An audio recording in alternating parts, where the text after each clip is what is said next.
O tema que a gente vai discutir hoje, a nossa aula, será insuficiência cardíaca. Então, a gente vai discutir agora, nesses próximos minutos, alguns aspectos relevantes sobre a semiologia cardiovascular. Começando aqui por, obviamente, o aspecto de importância. A gente está falando de uma situação, de uma patologia que tem uma prevalência de mais de 5 milhões de portadores nos Estados Unidos.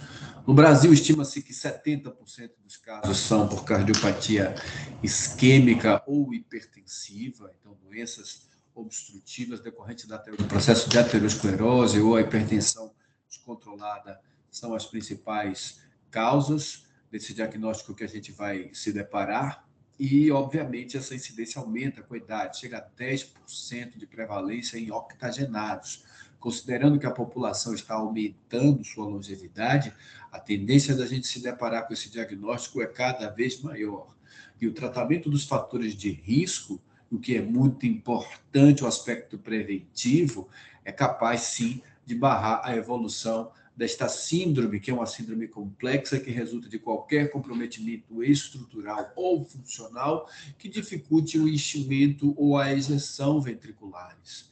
Então, quando a gente fala de insuficiência cardíaca, a gente pode estar falando de manifestações que predominam o aspecto de congestão, ou seja, o comprometimento do enchimento ventricular, edema abdominal, inchaço nas pernas, turgência de jugulares, ou situações onde a dificuldade de ejeção dos ventrículos, com diminuição do débito cardíaco, se manifestam mais proeminentemente como baixo débito, hipotensão, palidez, diminuição da perfusão tecidual. Para isso, eu trago um caso clínico para ilustrar a nossa discussão de um paciente do sexo masculino de 62 anos, com infarto do miocárdio há 5 anos, então é um paciente que já tem um evento prévio e que chega para nós com a queixa de cansaço aos esforços nos últimos 10 meses. Essa queixa é progressiva, ele já vinha com vários episódios de dispneia paroxística noturna. Atualmente, ele sente falta de ar ao tomar banho e trocar de roupa. Ao examiná-lo, identificamos um paciente no estado geral regular, dispneico em ar ambiente, pressão arterial de 100/70, com 92 batimentos por minuto e pulsos filiformes à palpação. Esse paciente apresenta no exame do pescoço estase de jugulares a 45 graus, o padrão respiratório dele é do tipo Shine-Stokes e apresenta estertores crepitantes bibasais. O precórdio é ativo, com ictus no sexto espaço intercostal esquerdo. A ausculta temos bulhas arrítmicas, com sopro sistólico de grau 3 em 6, no foco mitral, e a presença marcante de uma terceira bulha ausculta. O abdômen dele é globoso, com fígado palpável a 4 centímetros no reboto costal direito. Esse paciente apresenta edemas até os joelhos, 2 cruzes em 4.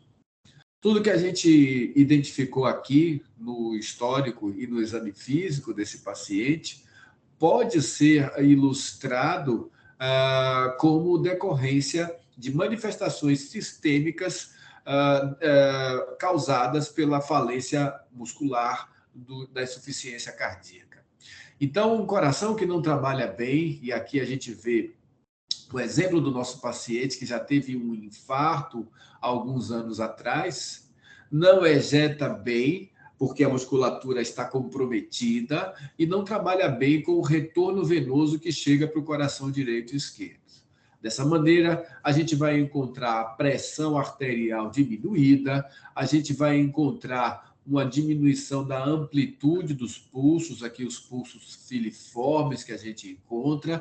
Pela perfusão cerebral comprometida, é um paciente bastante ansioso, tende a se apresentar com dilatação pupilar, pele pálida, com a coloração alterada, fria, com diminuição da perfusão e da hidratação, a saturação de oxigênio tendendo a cair, quanto mais descompensado for esse paciente, e uma confusão mental, traduzindo a diminuição da perfusão cerebral. A congestão decorrente da dificuldade de enchimento e da acomodação do líquido que chega para esse coração insuficiente vai tender a congestionar órgãos importantes. No caso da circulação esquerda, a congestão vai acontecer na circulação pulmonar, traduzindo em dispneia, ortopneia, dispneia paroxística noturna, crepitação à ausculta, a tosse, que frequentemente piora quando esses pacientes deitam, e o sinal que é praticamente característico da insuficiência cardíaca. Ortopneia, que é a dispneia quando o paciente se deita, e dispneia paroxística noturna, que é a dispneia que acorda o paciente no meio da noite, após estar dormindo, deitado por algumas horas. Isso é a tradução da congestão pulmonar que tende a piorar pelo processo gravitacional. Quando você deita, o retorno venoso aumenta para os órgãos torácicos e o coração insuficiente tem muita dificuldade de lidar com esse débito aumentado promovido pela mudança de posição.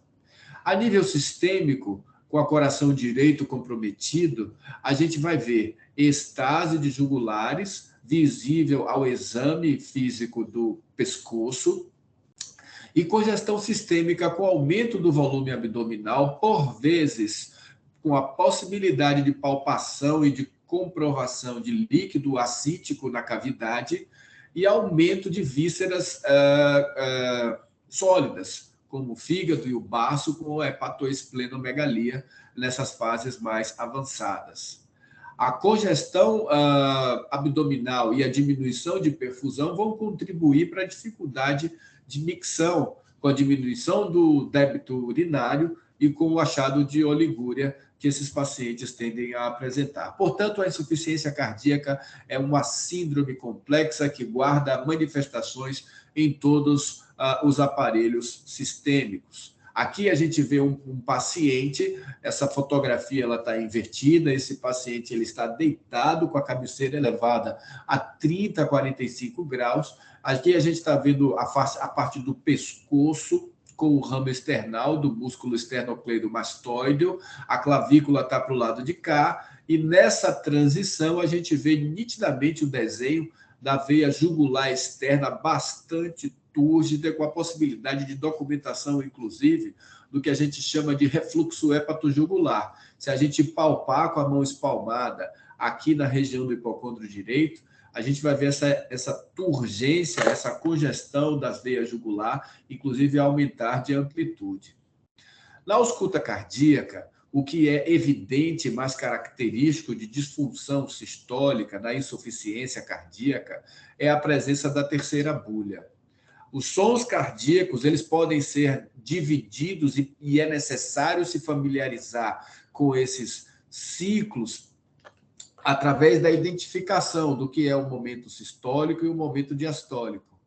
A sístole começa com a contração ventricular e fechamento da válvula mitral, portanto, é a primeira bulha que determina o começo da sístole. A diástole vai começar a partir do momento que a válvula aórtica e a válvula pulmonar também se fecham, marcando o começo da segunda bulha. Então, as bulhas extras, os sons extra, eles acontecem nessa fase diastólica, que é uma fase que envolve enchimento lento, enchimento rápido e também a fase de contração atrial. A terceira bulha, ela acontece nessa fase de enchimento lento. Nesse momento, um coração insuficiente, que não consegue acomodar o fluxo de sangue que está voltando com disfunção sistólica, tende a manifestar com um som adicional entre a segunda e a primeira bulha, que é possível a gente ouvir aqui com um fone ligado ao computador. Vou parar um pouquinho para vocês ouvirem.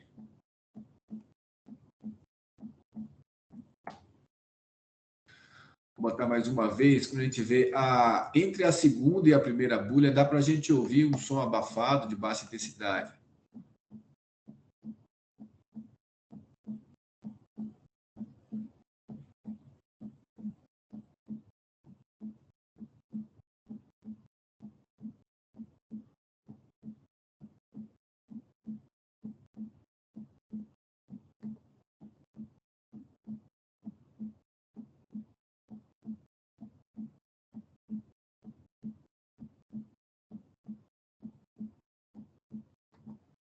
bom a gente lembrar que a terceira bulha ela pode aparecer também em outras situações que não necessariamente significa insuficiência cardíaca, como na gravidez, em crianças, em pacientes muito jovens, atletas, algumas patologias cardíacas sem ainda desenvolvimento de falência da musculatura, como na insuficiência mitral, na regurgitação mitral, mas a ausculta cuidadosa dessa fase diastólica é fundamental para a gente identificar esse aspecto semiológico que é tão característico de que há, sim, uma alteração estrutural nesse músculo.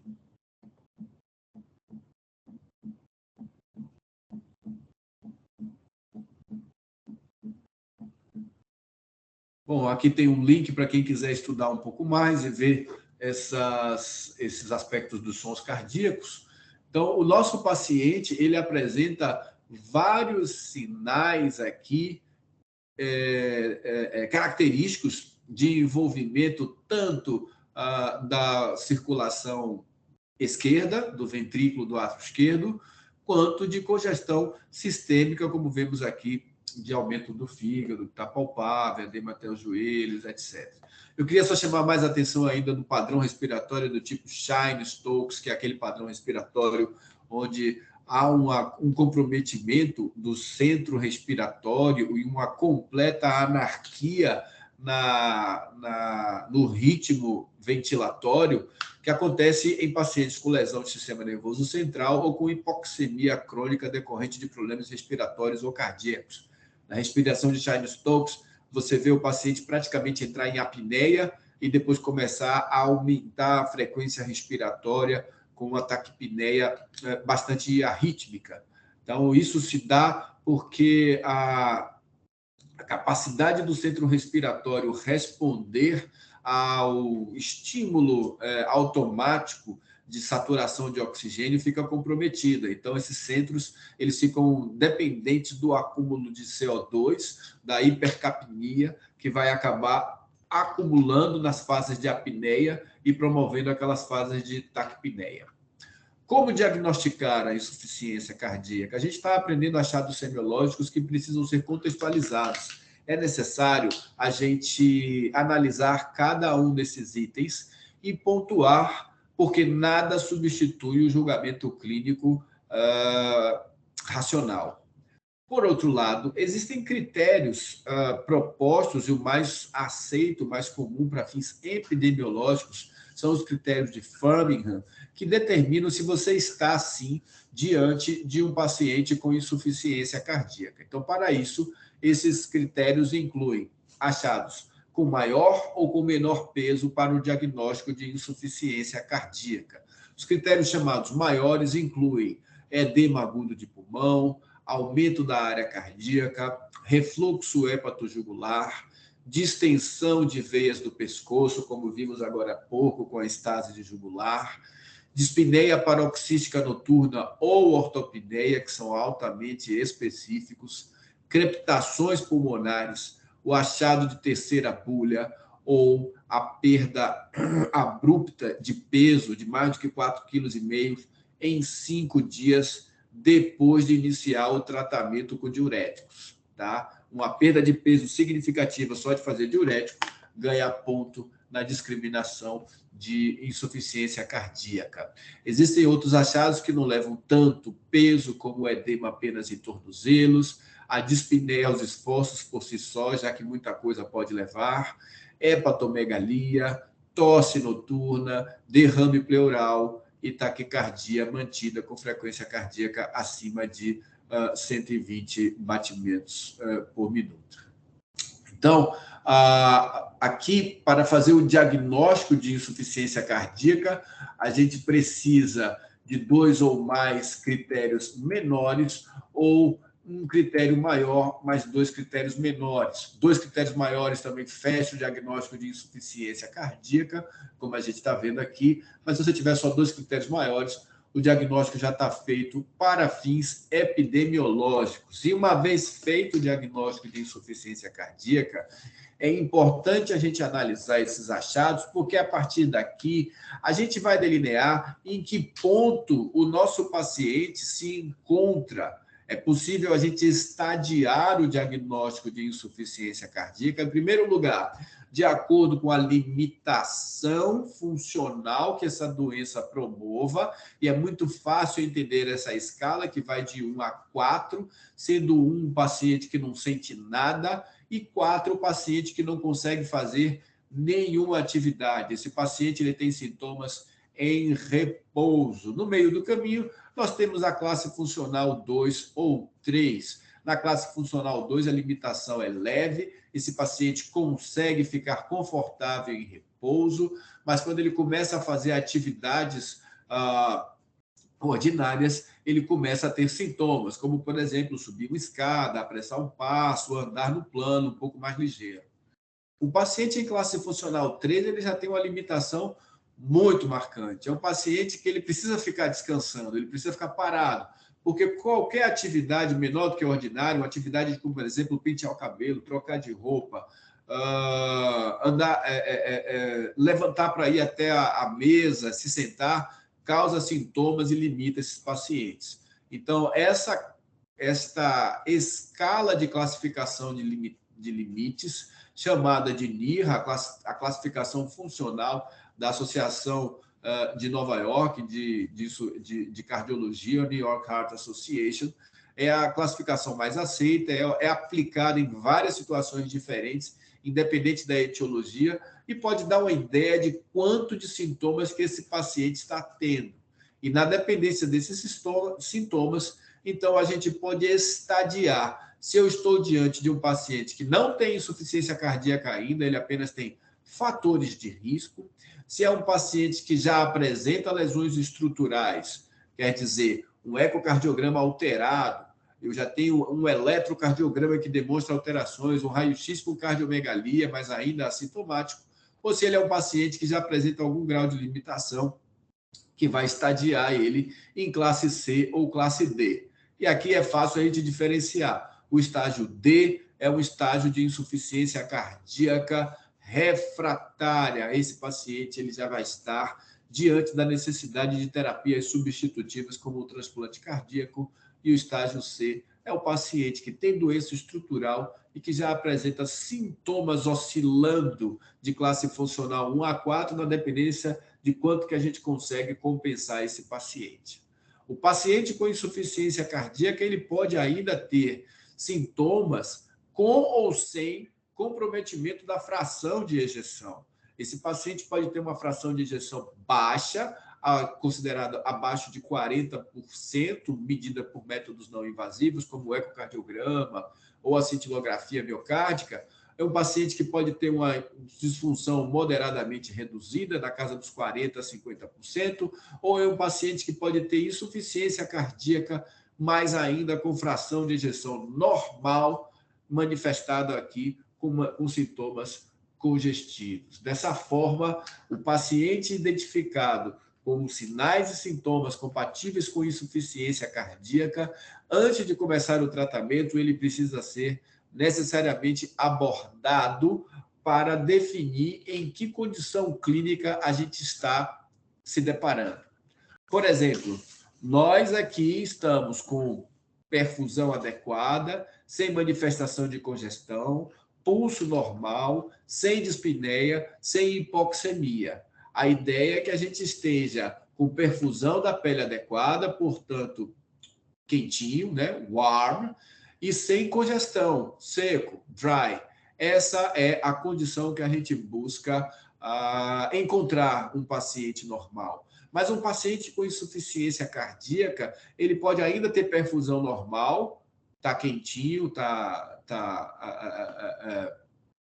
warm, e ter congestão. Ele pode ter crépito nos pulmões, edema nos membros inferiores, ascite, congestão abdominal, enfim, uma situação de congestão ainda sem limitação da perfusão. O paciente que tem uma perfusão comprometida, está com extremidades frias, pálido, seco, ele pode não ter congestão nenhuma. A gente só tem aqui um problema de falta de ejeção, falta de bomba, falta de débito. Mas, além disso, a gente pode ter congestão pulmonar, congestão sistêmica e uma total falta de perfusão dos tecidos periféricos. nesta situação, a gente vai direcionar o nosso tratamento à medida dos achados que nós vamos encontrar. Se precisamos aumentar a bomba, melhorar a perfusão, ou se a gente precisa eliminar líquido e combater a congestão evidente. Gente, essas são as alterações mais importantes que eu queria trazer para a gente sistematizar o tratamento, e, na verdade, inicialmente, o achado de insuficiência cardíaca. E eu espero que a gente tenha a oportunidade de discutir esse assunto mais à frente aí na prática, porque é uma síndrome, é uma realidade que vai ser parte do dia a dia de diversas especialidades diferentes. Espero que essa aula sirva para provocar aí o estudo e tirar algumas dúvidas àqueles que desejam entender um pouco mais da insuficiência cardíaca. Um abraço.